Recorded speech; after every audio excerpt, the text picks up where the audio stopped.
Hi, இன்றைக்கி ஒரு சூப்பரான ஒரு சைட் டிஷ் தான் பார்க்க போகிறோம். என்னென்னு பார்த்தீங்கன்னா, ஒரு கேரளா ஸ்டைல் வந்து மாங்காய் சம்மந்தி பார்க்கலாம் வாங்க. மாங்காய் சம்மந்தி எப்படி பண்ணுறதுன்னு பார்ப்போமா? ஃபஸ்ட்டு வந்து ஒரு தேங்காய் ஒரு 10 எடுத்துக்கோங்க. ஒரு 1/4 மூடி தேங்காய்க்கும் கம்மியாக தான் எடுத்துக்கிறேன். தேங்காவை நல்லா இந்த மாதிரி கட் பண்ணி வச்சுக்கோங்க. மாங்காய் ஒரு அரை மாங்காய்க்கும் அதில் கொஞ்சம் 1/4 மாங்காய் தான் எடுத்துக்கிட்டேன்.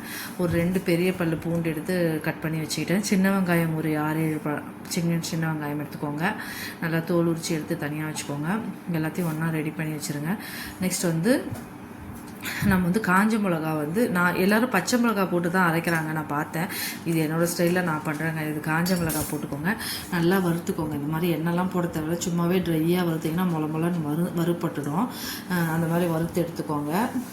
வறுத்துட்டு நல்லா அந்த கலர் சேஞ்ச் ஆகணும். நம்ம வறுத்தா அந்த கருப்பு கலரில் வரணும் கொஞ்சம், அந்த மாதிரி வறுத்துக்கோங்க. உடைச்சா மிளகா உடையணும், அந்த மாதிரி இருக்கட்டும். அப்போ தான் மிக்ஸி ஜாரில் போட்டோம்னா நல்லா பைண்ட் ஆகி அரையும். அதனால சொன்னேன். எல்லாத்தையும் ஒன்றா மிக்ஸி ஜாரில் போட்டுட்டு அரைக்க வேண்டியது தான். ஃபஸ்ட்டு வந்து நம்ம மிக்ஸி ஜார் எடுத்துப்போம். அதில் வந்து தேங்காய், பூண்டு, சின்ன வெங்காயம், மிளகாய், காஞ்ச மிளகாய், கல் உப்பு போட்டு நல்லா ஒரு ஓட்டி எடுத்துக்கோங்க. ஓட்டி எடுத்துகிட்டு நல்லா அது குறன்னு வந்துடும். குறன்னு வந்ததுக்கப்புறமா மாங்காவை போட்டு நல்லா அரைச்சிட்டேன்னா, அதுவும் குறப்பாக தான் அரைக்கணும். நல்லா குறன்னு வச்சுக்கோங்க. தேவைப்பட்டால் கருவேப்பிலை போட்டுக்கோங்க. கருவேப்பிலை போட்டால் எங்கள் பையன் சாப்பிட மாட்டான், அதனால நான் கருவேப்பிலை போடல. கருவேப்பிலை போட்டாலும் சூப்பராக இருக்கும்.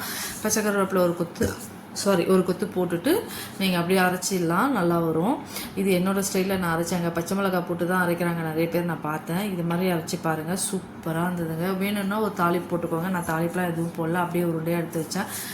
தயிர் சாதத்துக்கு அவ்வளோ சூப்பராக இருந்தது, சாப்பிட்றதுக்கு இனிப்பு புளிப்புமா.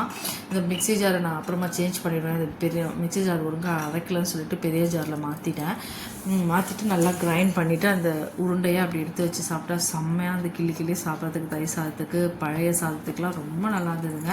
மாங்காய் சம்மந்தி நீங்களும் ட்ரை பண்ணி பாருங்கள், ரொம்ப நல்லா இருந்தது. இப்போ இருக்கிற வெயில் கால சீசனுக்கு நம்ம இந்த பழைய சாதம்லாம் சாப்பிட்றோம்ல, கூழ் இந்த மாதிரிலாம் சாப்பிட்றதுக்கு தொட்டு சாப்பிட அவ்வளோ நல்லாயிருக்கு.